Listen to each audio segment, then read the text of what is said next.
This is Only the Strong Survive, a podcast powered by Con Media, where we dive deep into the world of business, leadership, and innovation. I'm your host, Dan Con, and I'm honored to have you join us today. So let's get ready to learn some survival skills together. Hey, everybody. Welcome back to Only the Strong Survive. I'm your host, Dan Con. And for the first episode of our third season, I am really excited to have RJ de Vera, a leader whose career has helped shape modern car culture in the automotive aftermarket. RJ started out selling car covers in West LA, quickly became a key figure in the tuner scene, promoting early import shows, working behind the scenes and on screen in films like The Fast and Furious. He went on to design products like his own Roja wheel line. He was integral into the creation of the Motegi racing brand. He led global marketing at Meguiar's for many years and now serves as vice president of marketing at SEMA, where we are also fortunate enough to work with RJ on a regular basis. RJ, thanks for coming on the show. Thank you. Man, checks in the mail. Wow. I know that bio got sent to you. I didn't think you'd use all of it. So yeah. I love I started selling car covers. That's how I began my career in the automotive aftermarket, but it's how I started. Hey, it's all right. It's good. It's funny. You and I have known each other a while, and I knew about your wheel line through American Racing, and I want to talk about that a little later in the show. I didn't realize until I was kind of getting ready for the show that you were pretty integral into the Motegi thing. So that was pretty cool. There's a great backstory to that, and it's a small reminder to myself that the world is small and connections matter, and it's just about if the ball gets given to you, running with that ball, no matter how young or not young you are, whatever stage of the career you're in. So, it's one of a special story for myself that I can share with people, and hopefully they find some inspiration in it. Well, we're going to get into it today. Let's go back a little bit though. Let's start things out. What first got you interested in car culture? Was that something that was in your family? Is that something you came to on your own? How did you come to cars? My mom always says I was the kid that preferred the Matchbox cars and whatnot, which I think is kind of part of the course for anyone that gets into car culture. I quickly fell into RC cars and was racing RC cars, was fiddling with the suspension and the oil. And then my older brother, who's 7 years older than me, his friends got me into Japanese import cars pretty early on. I think I was 14.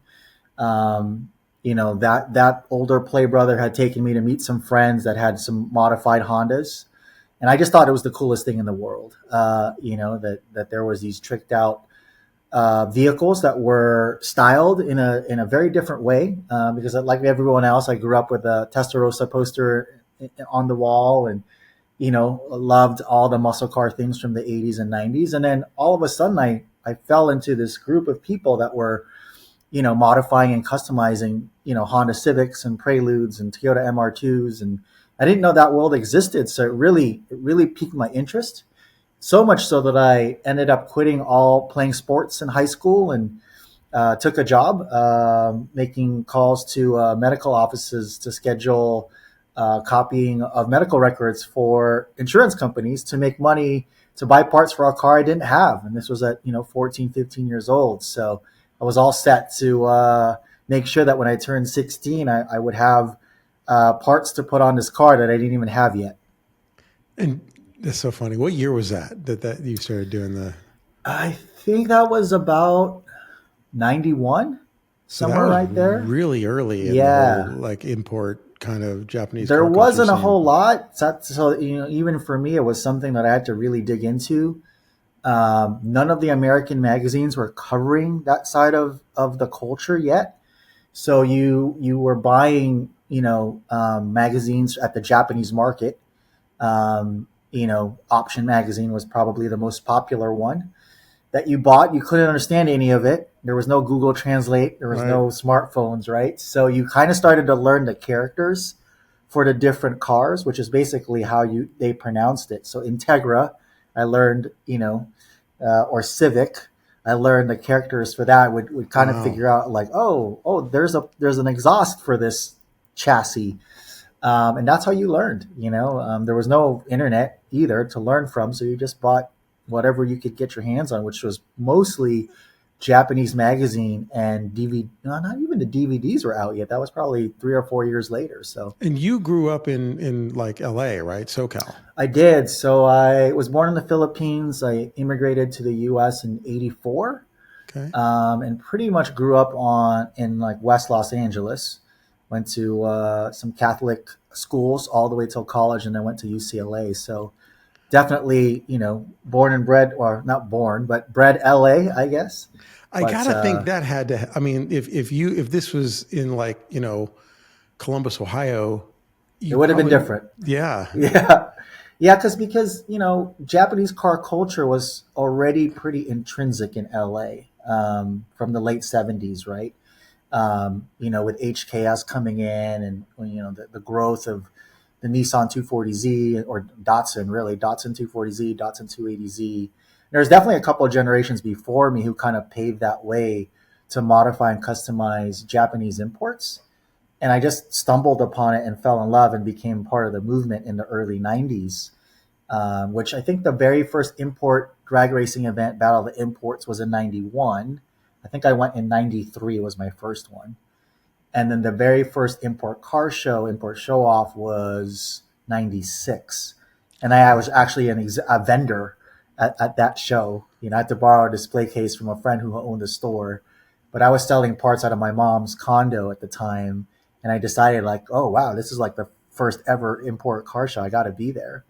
So I ended up buying a booth and taking my car and whatnot. So, how cool. Talk about full circle, by the way. Full circle. Yeah. My first SEMA show was '97, and I've been going ever since. So this will be my 28th SEMA show, which is just crazy. You and I are, I think, about the same age. We've had a very similar arc. My first one was '98. Okay. And I also, at 14, I got a job on the phone selling gas valves. Ah. Like if there's an earthquake, it's like a little thing that would like turn your gas off so your house wouldn't burn down. Yeah. And I think I made like $8 commission on every valve I sold, and it was just to buy car parts. So like same basic. Yeah. So right. When did Super Street come into the picture for you? How did that happen? So the time that Super Street was opening, I had become a partner in a small shop that was building race engines for Hondas called Dan Paramore Racing, DPR. I don't know if you remember that. Mm-hmm. The guys from Peterson Publishing had pitched this idea to do this import car magazine, which they were going to end up calling Super Street. And they were running around and just meeting people. And somehow I got connected to John Cobb, who was going to be the publisher, and Matt Pearson, who was going to be the first editor-in-chief. And we just hit it off. And I invited them to my car club. We used to have these meetings. So I invited them to one of my car club meetings, which I held out in my condo, which is like an 1,100 square foot condo. And at that time, my car club had grown to like 25 to 30 cars, right? So we were trying to pack these people in.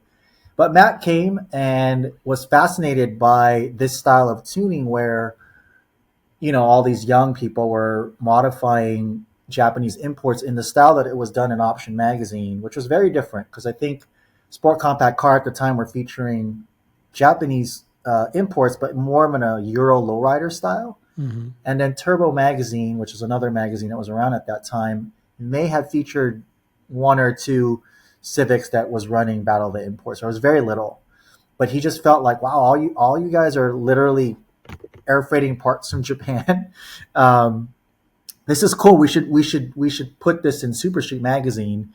And so my buddy's car that was in my club, it was a yellow Integra, was the car that was on the launch issue of Super Street. And then that's cool. Yeah, Peterson was not too far from my college, on Wilshire, and I would just come and bug Matt all the time. Like, what are you going to put on the cover next? You need to go feature this. And I would just be in his ear. I remember telling him that he needed to be at Tokyo Auto Salon to cover it because that was like Mecca.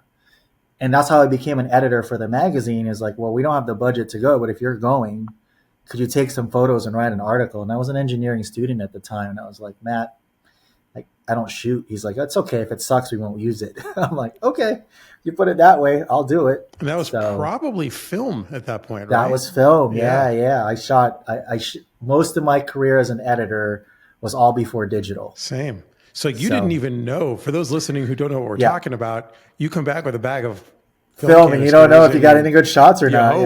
Yeah. There's no redo if it didn't work out. So, wow, that's pretty cool. So that was your first byline in Super Street. It was the Tokyo Auto Salon. Tokyo Auto Salon. That must have been same year. My first auto salon was 97, which was the first SEMA show that I went to that year too. So I was 20 at the time, engineering student. Matt had me write the article, and I was like, I had never sweated whatever it was, 750 words or 1,000 words for 2 or 3 weeks. I mean, I must have read it 1,000 times. And Matt was so gracious. He was like, RJ, that's what we have copy editors for. Don't worry about it. Because I wasn't an English student. I wasn't a writer.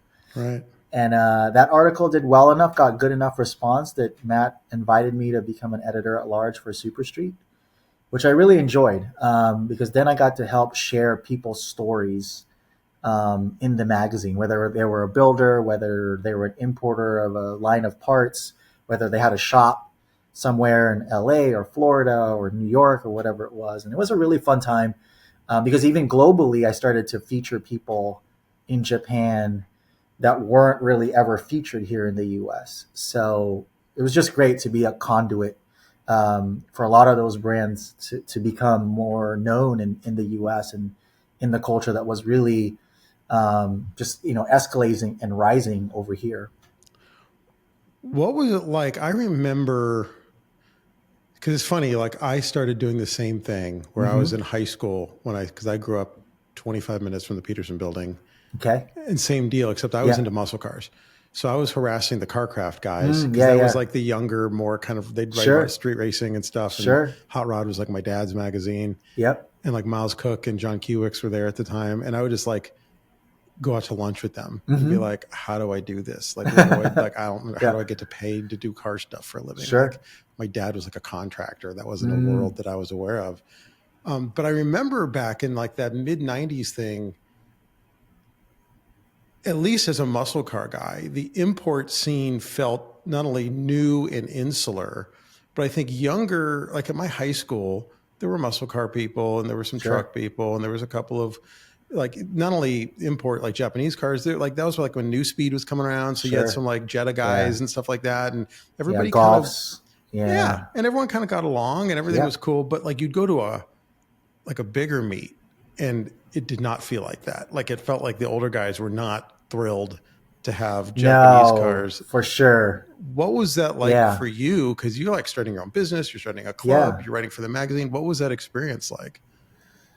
It wasn't anything different from being an immigrant, oddly enough, where certain groups, it's not that they didn't welcome you, but they also didn't really acknowledge you at the end of the day. So it was just, you just kind of marched to the beat of your own drum and you were focused on what you were focused on.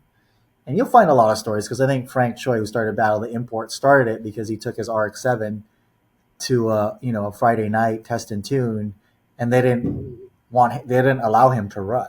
Oh wow! Right, because it was an import, it was an RX-7, and so he's like, screw it, I'm just going to rent the track and invite all my friends who have Mazdas, Toyotas, Hondas, and that became Battle of the Import. So I think you find those stories a lot where, because we were reinventing the wheel and we didn't even know it, but a lot of times it was with what a lot of times was called at that time a backwards race car, because a lot of them were front wheel drive, right? And we would at some point we would put slicks on and everyone would be like, "Yo, your slicks on the wrong side." And I was like, I know, but this is the car that I have. So I don't think you didn't really pay much attention to it. You just kind of like, oh, that's okay. If you're not vibing with me, if you're not, that's fine. And of course there was some pretty big rivalries, between American domestic drag cars and import drag cars in the 90s, whether it was at Terminal Island running 8th Mile, or some of the drag racing events that, beyond Battle of the Imports that started to become popular. So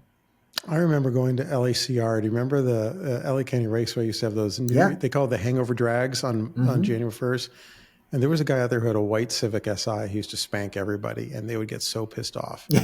Because they were making fun of it, right? Right. And then all of a sudden it would click off some really, fast for the time, maybe a 13-second run. Yeah, this guy was running like 12s, and at the time, or 12-second run.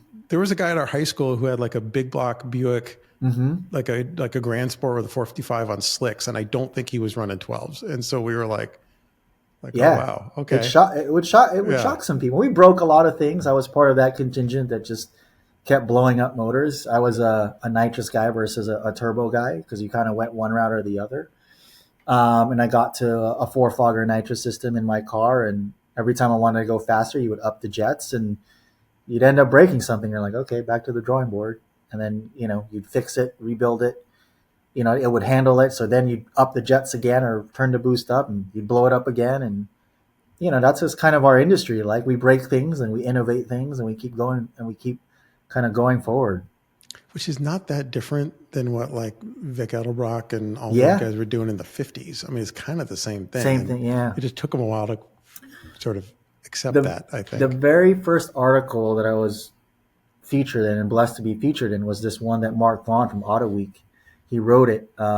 This was, I think, in 96, maybe 95. And it was the article is called Passing the Flames. And he basically said this exact thing, that there's this, there's this group of young, rebellious kids, modifying and messing around with their cars, much like everyone that came back from the war in the 60s that were messing around and modifying their muscle cars. They're just doing it on a different platform. And they're recreating this idea of, hot rodding your car, what he called hot rodding, but just, again, a different platform. And we didn't really even know it. It was just fun for us. And I think there was something, there's something about modifying, customizing your car that I think appeals to, a great group of people, that just kind of continues to, kind of happen over and over again through time. That's an interesting point. It is cyclical. I remember very clearly, I was working at, remember PAW, Performance Automotive Warehouse? Where was that? There was that up in the Northeast? There was Northridge, Chatsworth, there was one in Thousand Oaks, and they had the big catalog. They'd buy the big six-page ad spreads in the magazines. And I worked there in high school, and I think the first year of college, just because I could buy parts on layaway. And I remember this was like mid 90s when, maybe late 90s, like 97, 98, when all of a sudden the heritage brands, and mostly are still at SEMA, the Hedman headers and Edelbrocks, and all of a sudden someone got the memo and they started trying to go after the import market, but it felt very like someone, and this is, I was working a counter at the time, so I didn't know what was happening, but they all came out with these like new brands that were like brand extensions of their existing company trying to serve the import market. Mm-hmm. And I don't, to this day, I don't know if that was good or not, but it was interesting. And it seemed like a acknowledgement, at least, that this was a serious opportunity. Tell me a little bit about the Motegi thing and American racing and how that all came about. Yeah. So there was, I think the first wave was, of course, people in the US buying parts in Japan, bringing them over, figuring out that they didn't really fit because of the different standards, crash standards and all that. So you modded stuff to make it fit. Like you bought an exhaust, it didn't really align, so you go to the muffler shop. But at some point, because the Mag Super Street was doing so well and people were noticing this movement, people started to think about, well, what do I make for this segment? Because it's an opportunity, it's a growth opportunity. So you had companies that were US based that were like, okay, or European based, even like New Speed that you said, or IBOC, that started to really do its research. And a lot of times they'd contact Matt at Super Street, be like, hey, I know your magazine's growing like crazy. What platforms are popular? And so the story with American Racing was they had started a wheel line. And at the time, there was a style, kind of this concept nipper style. Do you remember this like very fluid, they look like cookie cutter kind of shapes. And that was doing really well in a certain segment, but not in imports. So they had tried to start, I think it was called AR Tuning, a line where they thought, this is going to be the style that this segment wants. And it didn't do well at all. So they were kind of scratching their heads. They were buying 2-page spread ads. They had invested all this money. Turns out the guy that was shooting their ads was our cover photographer, this guy named Wesley Allison. And I don't know if you've ever worked with Wes, right? Yeah. And I used to be Wesley's kind of assistant for cover sheets because I really wanted to learn photography, and I was this new editor on staff, but I didn't know how to shoot anything. So Wes was like, you could always come with me, but I'm going to put you to work. So one day Wes was like, hey, I've got a client that, I told them about you, and they're just interested to talk to you because they're trying to do this thing with wheels. And I said, oh, I've seen their stuff. Yeah, that stuff's not going to sell. Mm-hmm. And they're like, yeah, they want to talk to you. So that's how I got connected with them. So I met with American Racing, the executives there, the marketing director. And I said, well, I think you're approaching it wrong. That's not what's going to resonate with this audience, because I was kind of deep in the middle of it. I think I had gone through like 8 sets of wheels myself at the time. And so I was like, well, what are the options? Can we design new ones? They're like, well, we're looking at these particular designs from overseas. And I was like, okay, well, that design is from, kind of like this design from Japan. If you do it in these colors, it'll probably do decently well. And I said, oh, by the way, I don't know if you want to call it AR, AR tuning. What if you developed a new name? They're like, great. Can you help with that? I was like, sure. So I started to do some focus groups, and then we found out that if something is a city, you can't trademark it. And so there's a famous racetrack at Motegi called the Twin Ring Motegi, but because Motegi is a city, our lawyers found out like you could use that name. So we're like, Motegi Racing sounds pretty cool. So I helped their artist design the logo, focus group tested that, and then we were off and running, and then that so line. How old are you at this point? 22 or 3, somewhere around there. That's what I thought. How do you know how to run a focus group at 22? I was I was an engineering student, but I was a really big fan of marketing. So I was taking marketing classes at UCLA Extension. And in those classes, you would build case studies on stuff. And I would just take my projects and build real case studies out of them. That's cool. You were probably the only one in class doing that. It was. My professor's like, what are you doing? And so I'd learned about focus groups partly because I was also really into sociology and psychology. And in sociology, you do a lot of, qualitative and quantitative research, right? And a lot of that is through interviews, which was natural for me. So I just, there was a bunch of people in my car club and at the car shows that I invited to be part of the focus groups, basically all the guys that were winning the car shows. And I was like, hey, I'm helping this brand create a new brand. We're going to pay you $50, buy you dinner. They're like, yeah, sure. Why not? And so, Motegi went from, I think we hit 15 million in gross sales in 2 years, which was pretty good for a wheel line at the time. And then that led to the Roja Motorsports line because I was giving so much design input because at some point they were like, all right, we're just not going to buy wheels that are off the shelf from overseas. We're going to start to design our own. And I was like, I could help with that.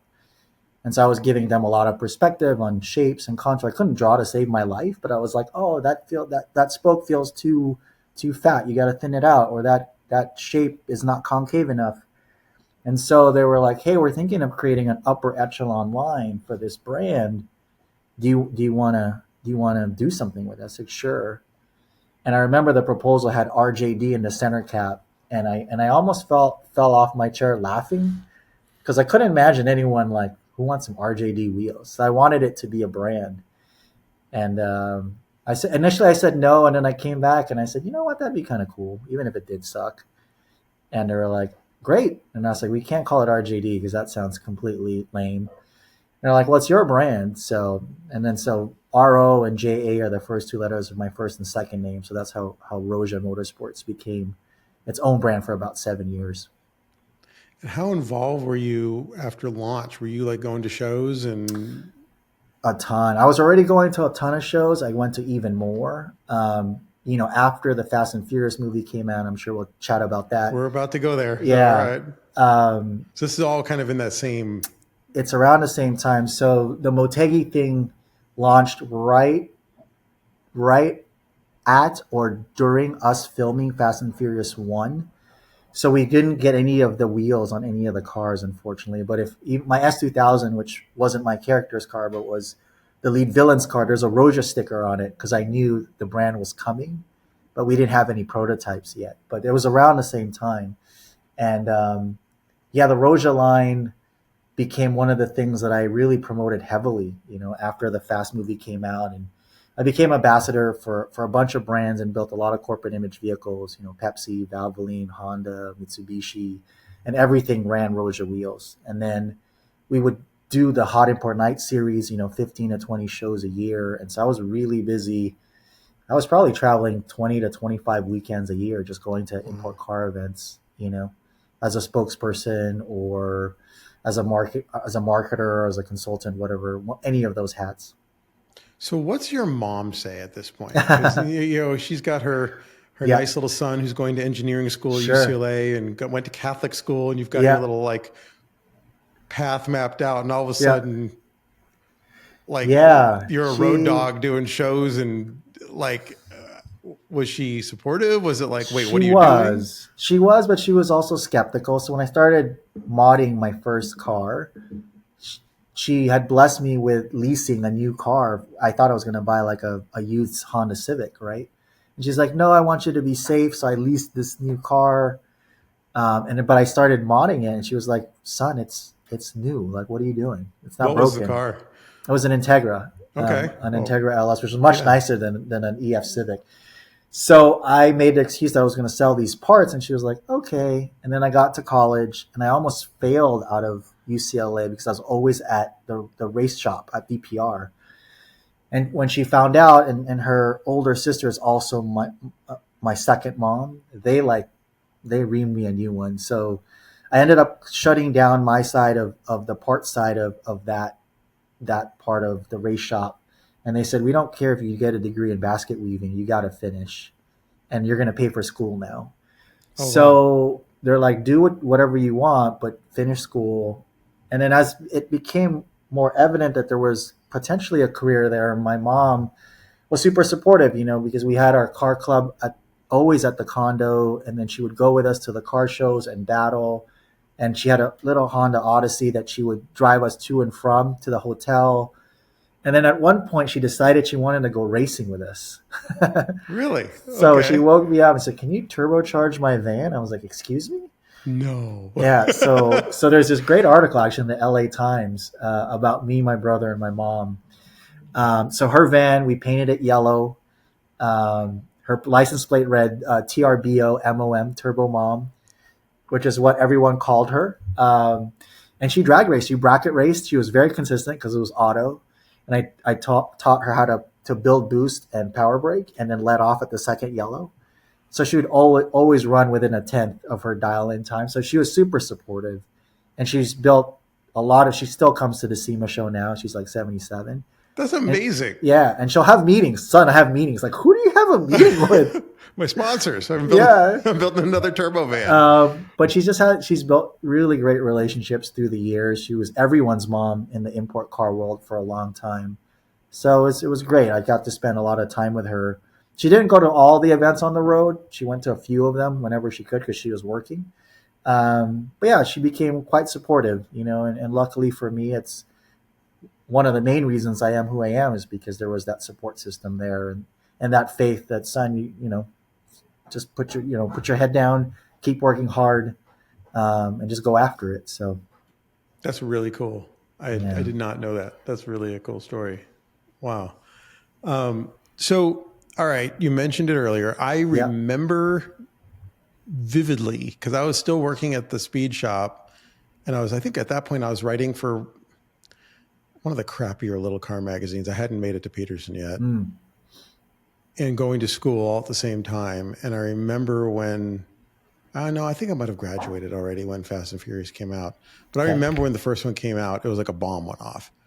Because it was a big deal in the SoCal car scene because it was like, wait a second. Mm-hmm. And no one knew that would be that big. I remember getting hired on. So Craig Lieberman, that's what I was going to ask, is tell me about Craig. Tell me how the whole thing happened. Sure. So somehow someone at Universal had gotten an article from I think Vibe magazine about I think someone in New York who was street racing Hondas, and decided, there's a script here, and basically Fast and the Furious is really Point Break with cars at the end of the Mm-hmm. day. Undercover cop infiltrates, but instead of the surfing world, it's this underground street racing world. And so they had bought the rights to the story and then started to develop the film. Had written a script. I think it was called Redline initially. I actually still have copies of that, that original script. But they had found Craig somehow because Craig was the race director for Naira, which was an import drag racing series that Peterson Publishing had bought. And at that time, I was not only an editor for Super Street, but I was handling the car show side of Naira. And so they had found Craig. Craig had read the script, and Craig said, "Oh, there's a few things wrong with the car progression." And they said, "Well, can you help us?" And he said, "Yeah, sure." And they're like, "We'd love to hire you as a consultant." And then they said, "Hey, do you know anyone that grew up in this world that really knows, everything there is to know about imports and street racing and this import drag racing stuff?" And he's like, "Yeah, I have this kid that works for me that handles my the car show side, and he's the president of the car club I'm in." At that time, I was on my second car club with my mom. Actually, she really wanted to start a second one because I'd kind of gotten out of it once I started working. And so they had come to meet me at one of the import car shows, and they started asking me questions, and I thought in my head, like, is this going straight to DVD? Like, I heard you guys Right. are making this movie, and they're like, no, it's gonna be a theatrical film. I'm like, okay, sure, buddy. But I Super mean, at that skeptical, like point, everyone there else. weren't any real mainstream. I mean, the closest you had at that point was like Yeah. Dukes of Hazzard or something. I mean, it was, Greece maybe had yeah, it was pretty sorta. slim Yeah. picking at that point. So that's how we started. We filmed everything. They tested it, and they was gonna be like a February because it was Paul had come off Varsity Blues and the Skulls. Vin had done Pitch Black, which was an indie film. Jordana was a soap star. Michelle had barely getting off the ground as well in indie films. And so they thought it'd be like, a teeny bopper kind of filler movie. And then it tested really well. And they're like, oh, this could be bigger. So then they moved it to like, let's move it closer to summer. And I think that's why it's always in May because I think it launched in April, May. And then to your point, opening weekend, I think the estimates were we may do 12 million box office. The movie got made for 35 million, and the first weekend it made 40 million, which then everybody woke up. And then all of a sudden, Vin and Paul were on, whatever the late night talk shows were at the time. I don't know. I can't remember if that was still Jimmy Carson or Leno already, but, all of them were on every talk show you can think of. I just remember as someone who grew up in the SoCal car scene going to street races, Mm-hmm. that was a very surreal experience because, there was definitely like the, Point Break element of it, right? Sure. For sure. Like that didn't make sense to us. But like the first movie, which was pretty real, before they were like jumping out of airplanes and stuff, it was like, it's like, this is about our deal. Like this is wild that it made it onto a real movie screen. Tell me about the S2000. Was that a car you already had? And then... So it was. And so Craig and I, one of our main roles as consultants was helping choose cars for the different characters and making sure the progression from one car to the next was right. So as an example, I think in the script, Paul Walker's character was going from like a 3000 GT to an Eclipse. And we're like, that's not the right progression.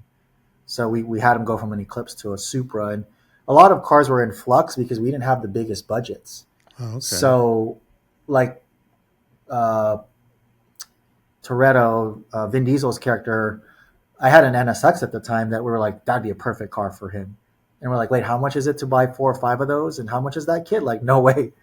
What else can we get? And the Veilside guy was really supportive of providing kits at no cost. I'm like, there's this kit for this RX-7. Let's just go find a really cool RX-7. So the S2000 was initially we wanted something more Euro for that character for that he's like the villain, right? Johnny Tran. Johnny Tran, yeah. Yeah, so we were gonna have him be in a full like Hammond, I think it was like a Z4 Roadster or something. Okay. But then we figured out like how much the Hammond kits were and how much Z4s were, and we're like, yeah, that's too expensive. And at the time, I'd already had the S2000, and I'm like, well, it's got this crazy Veilside kit on it. I'm sure he'll give us kits for that car too. Let's just use it. And they're like, yeah, it looks pretty mean. It's black. It's sinister looking. Fits the villain. Let's do that. So it kind of irritated me that my character, who Paul was really, I have him to thank for getting me a couple lines in the movie, had this Civic that didn't have anything on it. It was just a glorified, stunt car. And I was like, I can't even use any of my own cars in this movie. I was so ticked off, but my character is still in there. He wasn't edited out. No, you're in the movie, and that's awesome. And so the black S2000, that's the bad guy car. Yes. Somehow, so turn to the pink one. Yeah. So explain to our listeners who don't understand the Sure. movie car thing. It's not one car, right? It ends not. up needing to be a lot of cars because they end up. Depending on how big the roll of the car is, you usually buy anywhere from 2 to 5 more, especially if it's doing stunts. So for the first movie, they had bought 2 extra S2000s that they didn't end up using. So one is always the principal car. It's the one that the actors are in. So did they buy your car, or did you just like... They did for the second movie. So the first movie, everything was rented from a principal car perspective. So I assume like you got paid fairly well for them to use your car? Or no? It was like $1,000 a day. It wasn't anything great, And they probably hammer on it, right? And they hammered on it. So you kind of had to fight with them. People were like, hey, the clutches are burnt out. Can you pay for the clutch? So it wasn't a lot. A lot of the owners did make money after the movie came out because they started kind of like, okay, if you want the car to show up, I'm going to charge you X amount of dollars and whatnot. So Universal wanted to avoid that for the second movie because they, part of it is like if they wanted to use the car, the owner was like, oh, well, how much are you going to pay me to bring the car? And so they bought everything for the second film, and that's when they called. And I wasn't a consultant on the second film, but Craig was. And he said, hey, we're thinking of a character car for one of our female drivers in the opening race, and we're going to jump it. We're looking around to see what extra cars we have. We have extra S2000s. We need a principal one. Will you just sell us yours? And I said, yeah, sure, why not? I'd painted it 2 different colors by that time because I'd launched different Roja wheels on it. It had just been painted like a Lambo orange, and I dropped it off. I'm like, man, this paint's 30 days old. I hope you keep it this color. They're like, yeah, no, we have an idea for what this is going to be. Just come back. So I came back. It's like, whoa, okay, that's different. You saw it before it ended up in the movie. Yeah. And so for those who don't know what we're talking about, that ended up being Suki's car. Which is like fluorescent pink. Barbie pink, pink as it gets. As pink as it gets. And it now lives at the Peterson. So I really dug the airbrushing, but the fuzzy seats that they use like the back mats for, I was like, oh my God, what have they done? I have such mixed feelings about that car, and it was your car, so I'm sure you have much stronger feelings than I do. But I personally, it's a lot for me. Yeah, it's a lot. But like I know that Peterson says all the time, kids love it. They love it, and especially girls. When girls see it, even if they don't know the movie, they freak out and love it. So yeah, it's funny. If you pop the trunk, you'll see all 4 colors of that car has ever been. Oh, interesting. So yeah. So on a related note, you either are or were in the Smithsonian. I am in the Smithsonian, which is the S2000 being in the Peterson was already very flattering, right? Because then it's like. And my Roja Motorsports logo is still on the fender, so it feels like I've done something that's going to transcend me. And then the Smithsonian decided they wanted to do an exhibit that centers around America's fascination with speed in the Air and Space Museum of all places. And so I get this random call like 10 years ago from the curator that says, hey, I'm working on an exhibit for the Smithsonian. I'm from the Air and Space Museum. So I'm talking to the guy. I'm like, what does car culture have to do with air and space? And they're like, well, we want it to be about land, sea, and air. And any story about speed isn't complete without cars and modified cars and this culture of hot rodding. And we're going to talk about stuff in the 60s and even earlier, but we know this thing happened in the 90s. We want to put something in it about Fast and Furious. I say, great, no problem. So I tell them all these things. And they're like, tell us about you and how you were involved, exactly like this conversation. They're like, okay, great. We may put you in it. And I'm like, yeah, sure, whatever. And do you have a photo? Oh, this photography shot me for Car Magazine. It's the best photo I have. fast forward to like 3-4 years ago, someone goes to the Smithsonian and then emails my mom, like, I found RJ. I think it was the deacon in our Catholic church. My mom's like, what are you talking about? Aren't you in DC? He's like, yeah, there's this thing at the Smithsonian and it's RJ because it says his name. And then so my mom sends me the email. I'm like, oh my God, that actually came out. That the exhibit happened. So I visited it when we were doing our flybys for SEMA, when we had all of our members visit different congressmen. I made a pit stop one of the days to the museum, and I found out that the exhibit is a permanent exhibit, which is just blows my mind. So I'm in there now in the quad, in the Smithsonian. How cool in the is quad, that? which That's is super wild. cool, super wild. Like never in your wildest dreams, you think that the work that you've done is going to end up right in something like the Smithsonian's. Geez, it's the Smithsonian. Man, talk about your mom being proud. That's super. Yeah. That's and even it's a small photo, but it does say that I'm Filipino American. So there's a pride thing there, being American, but also my heritage being Filipino and it being recognized, in something like in a platform like that. That's really cool. Yeah, that's awesome. Well, I know we spent a lot of time on this because I'm fascinated, but I do want to talk about your next step, which was Meguiar's. And sure. How did that happen? Because you were there at a pretty pivotal transformation moment, both in the company and also kind of in our industry. Yeah, Barry had just sold the company. I was consulting for them on a different project, helping take 3M vehicle wrap technology and bring it to market. So I'd known Barry for a very long time, was always on Car Crazy. And he had called me out of the blue and said, hey, 3M wants to work on this project. What do you think? Can you join us? And so I kind of had some meetings. And then I saw Ken Block's murdered out CLS. I don't know if you remember that car. It was built in the East Coast somewhere. And it was matte black. And I fell in love with that car. And I saw the film. And at that time, film was only used to print on a logo for your van and then wrap your van and it's for your business.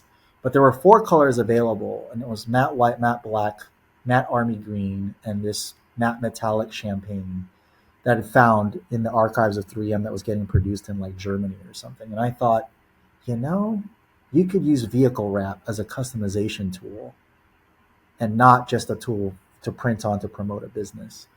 So I created this program for them called Raptivo. Got it to the SEMA show. I remember Raptivo. I didn't know that was you. That was me. Yeah, the name just like Motegi, right? That was like, hey, what's the right name for that? This Was a big launch. I remember that. We did, and we wrapped the car in the booth. It was the first time anyone had wrapped the full car in the booth. This was 2009, so that project got going, and then of course the recession was tough, and so the business leader for Meguiar's, who I'd worked with Barry, was like, hey, what are you doing? And I was like, well, I'm the same as I've always done, consulting. And well, do you want to join Meguiar's and 3M? I said, no, I'm good. Hire a brand manager. I'll consult with them.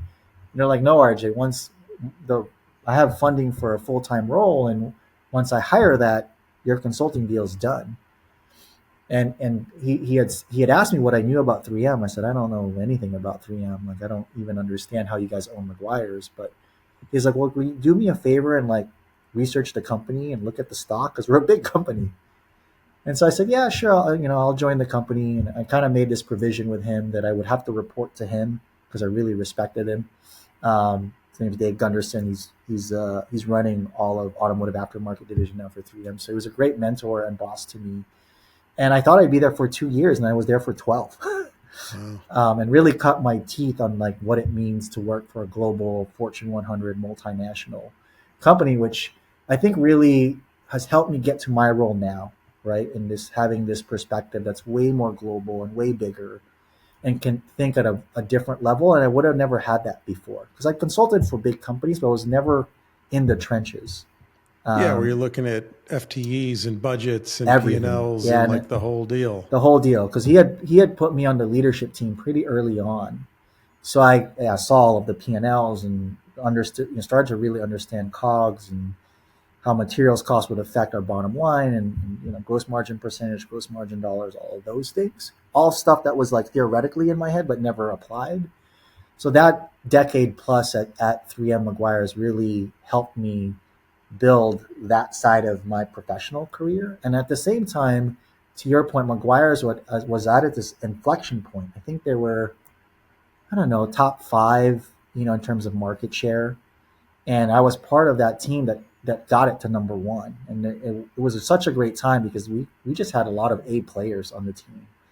And we worked together and we did really well in big box and auto specialty and product launches and branding.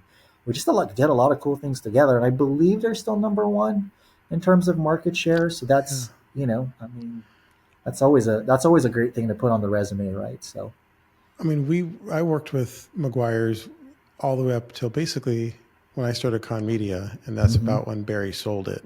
And I don't think people realized that until the 3M sale, they were still a major player, but that was a pretty scrappy team. It was Barry and Leslie Kennedy and a handful of other people. Yeah, and they Mike were Kennedy, just, and Mike, and they were just kind of knocking it. They did a lot with not a lot of resources. Yeah. They built such a great foundation.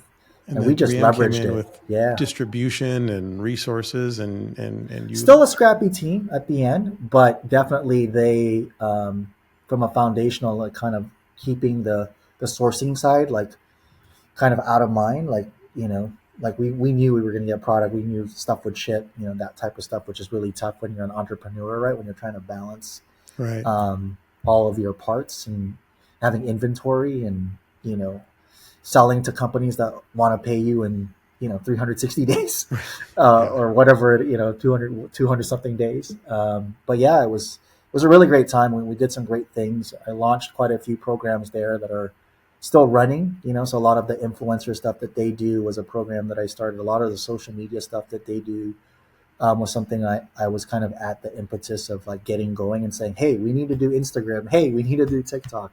Hey, we need to look at, content creators and build relationships. And it was a really fun time for me. And, hopefully it's still continuing to pay off for them. So. That's awesome. So let's talk about now. And this episode is dropping the week of the SEMA show. Yes. Yeah. So perfect timing. Thank you. You seem to have a knack for timing because nailed the Super Street thing at the beginning and the import scene and the beginning of Fast and Furious and 3M acquiring McGuire's and then you helping them just blow that thing up. And you entered SEMA as an organization at a really pivotal time. So explain that situation. Being at 3M at McGuire's, I had watched the movie 3 or 4 times like you do in any Fortune 500, Fortune 100 company. And I just felt like it was time for a change. All roads in any big corporate company lead to headquarters.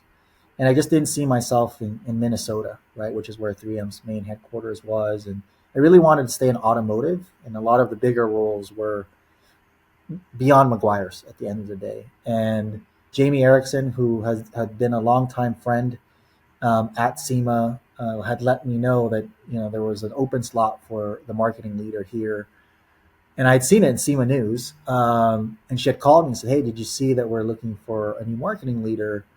And I said, "Oh yeah, I saw that. I'll help spread the word." And she said, "Well, no, I'm thinking of recommending you." And I said, "No, Jamie, I'm good," because I had stock options in the whole nine at 3M. And she said, "No, RJ, really think about it because you've been in the industry for a while. And I know it matters to you. So I think you could really make an impact here."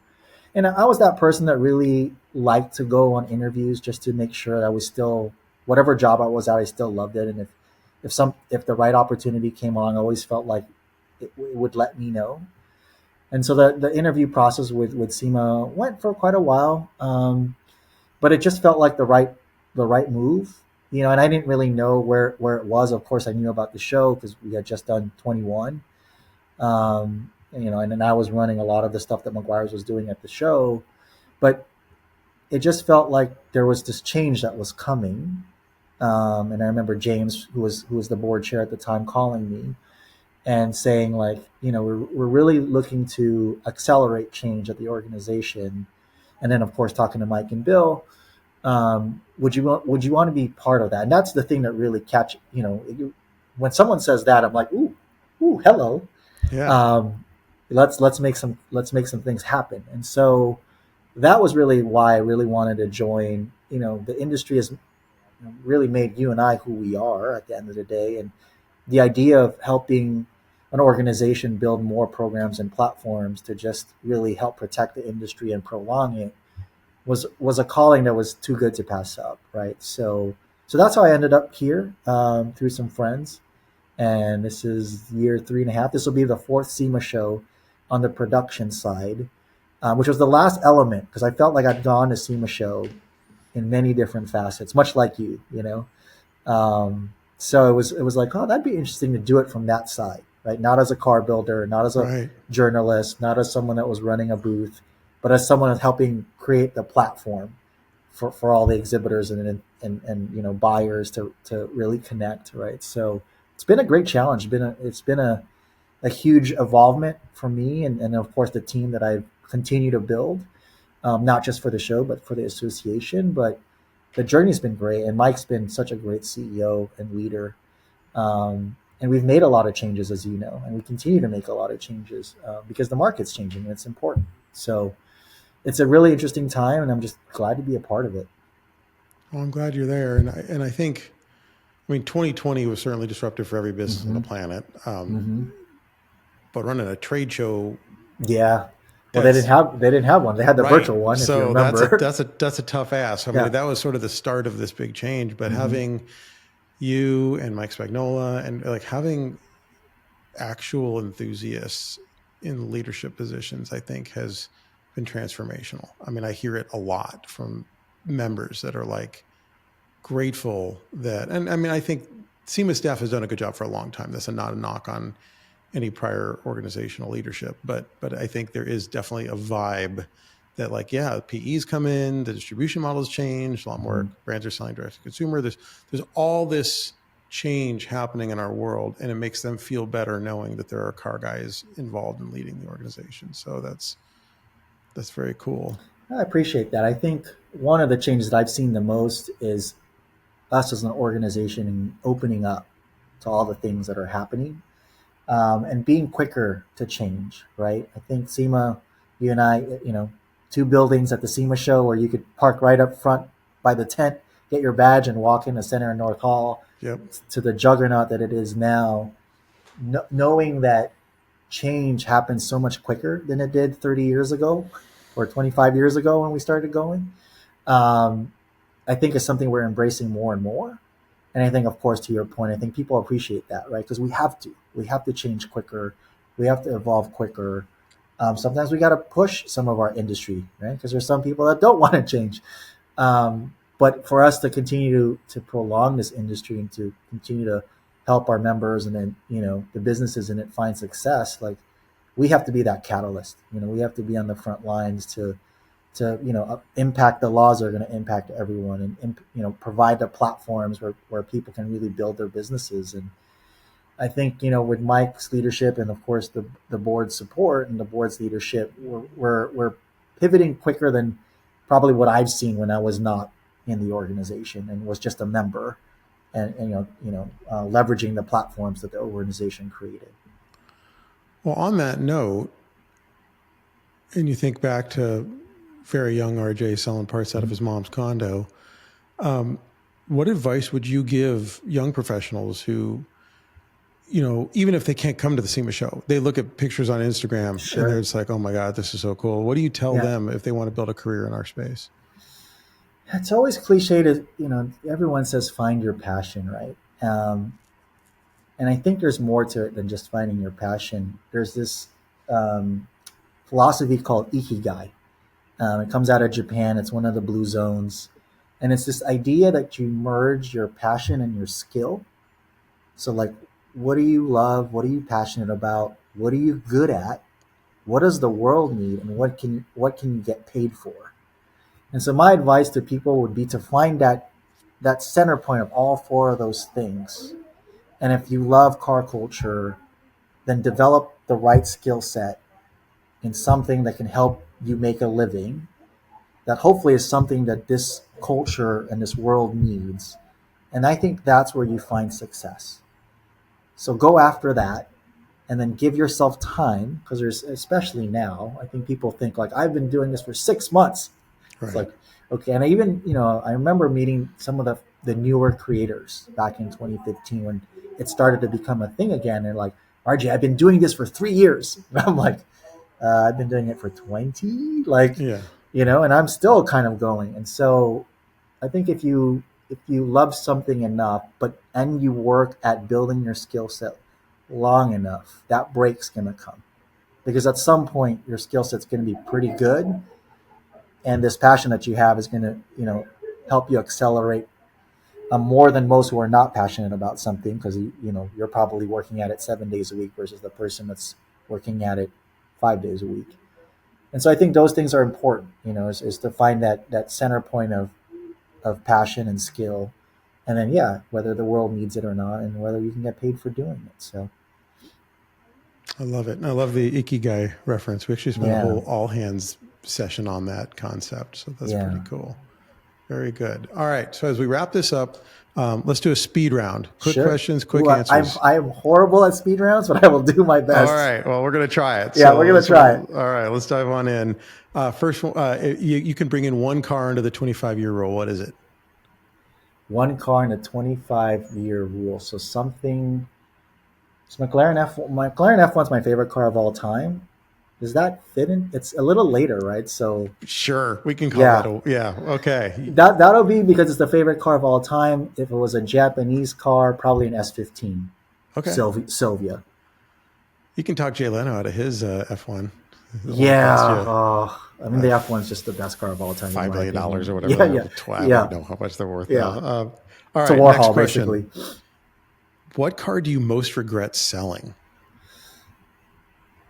Or do you? I don't regret selling cars, but the car that I had the longest was my NSX. I had it for 12 years. I painted 6 different colors. I should have just done a frame off resto mod on it, but it had 230,000 miles, and I sold it for 15 grand or something super cheap. Wow. And now you look at NSXs like, yeah, that would have been worth to do a resto mod on. So that's probably the only one.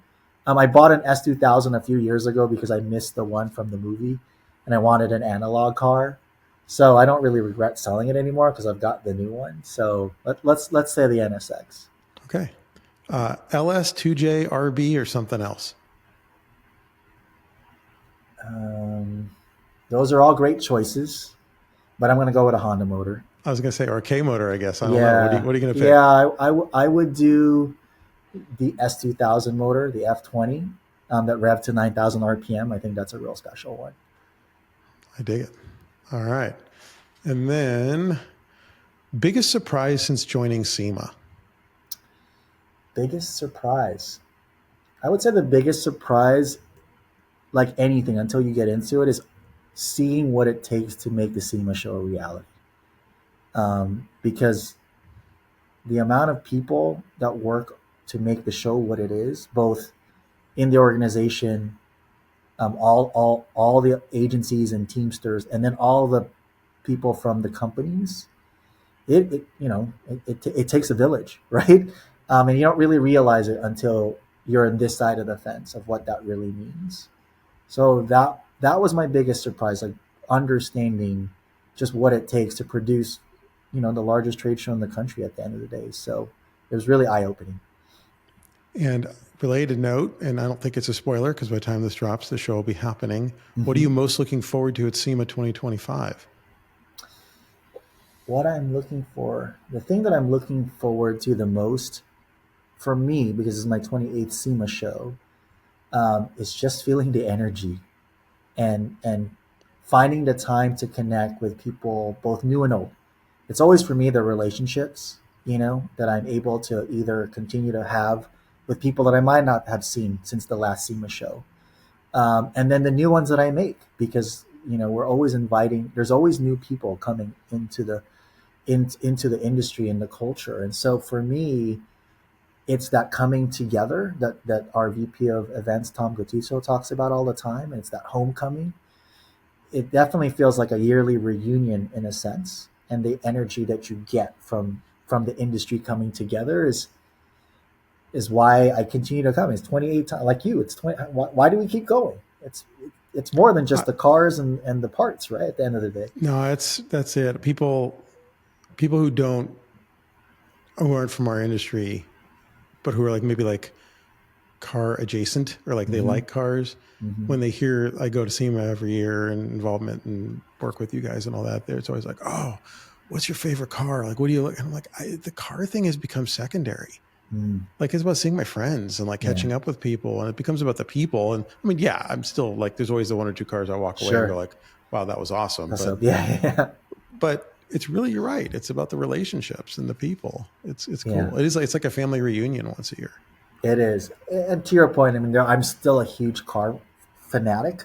So there are cars that I'll walk around at for like 10, 15 minutes and be like, this is unbelievable. But at this point, right, we're getting close to 30 years of going. Like there's got to be more than that, you know, at the end of the day. And it's just fun. Just it also gets kind of blurry after a while. It does. Like, when did Busy do that 935 thing? Was that 2 years ago? Was it 3 years ago? I don't even know anymore. Like whatever. It's all kind of it's in the milkshake. All right. Last question. What is as you think back on your career, what was the biggest mistake you made and what did you learn from it? I've made a ton of mistakes. I don't call it a mistake, but it was the biggest financial deficit debt that I had. It was trying to be a professional race car driver. Oh, okay. And I was good enough to spend money, but not good enough to make money. And so I had built a couple like pro chassis cars that never got finished and went into the hole really deep. And so it's something that, of course, the your toughest times are where you learn the most. So it's something that I appreciate the most. But also at the same time, like, did I really need to try to be a professional race car driver? But I mean, it's part of your story. It's part of my story, at least. And I just embrace it, and I always think about like, gave it a good shot, didn't make it. No, you gave it a shot though. That's cool. Well, RJ, this has been great. Where can people find more about you? Find more about SEMA? On the SEMA side, pretty easy. SEMAshow.com, SEMA.org, our two biggest websites. SEMAfest.com for our festival and the concert. Those would be the three biggest. We're on all social platforms. Not Twitter. It's not even called Twitter anymore. Instagram, Facebook, LinkedIn, TikTok. So SEMA Show or SEMA Association, we have both. For me personally, I don't know about you, Dan. I'm not on social a whole lot anymore. And, for me, I get on Instagram every once in a while. So that's probably the one I'm on the most. So RJ_Vera, and then my LinkedIn as well. I'm not the best at responding on the LinkedIn channels, but when it's worked for us, I find that we're not on it as much, although we're keeping track of everything else. I'm a lurker. I'm watching what everyone else is doing, but I'm not posting all that much. So, but I'm on there. I think I still put out some car content. I do still go to lots of car events. It's funny. I take vacation to go to Pebble Beach to be there with you and to Festival of Speed, and people are like, wait, you're taking vacation to go to a car event? And you're like, you do one of the biggest car events in the world. I'm like, yeah, but I love going to the other ones as well. So the weekend after I get back from SEMA, I'm going to another car show. It's a problem. I don't know. Yeah. But it is what it is at this point. Well, very good. Well, RJ, thank you so much for the time. Really appreciate it. I know that you're absolutely slammed right now running up to the show. Appreciate it. And to everyone listening, thank you for tuning into today's episode of Only the Strong Survive. Be sure to subscribe, leave a review, and join us next time for more conversations. Thanks, everybody.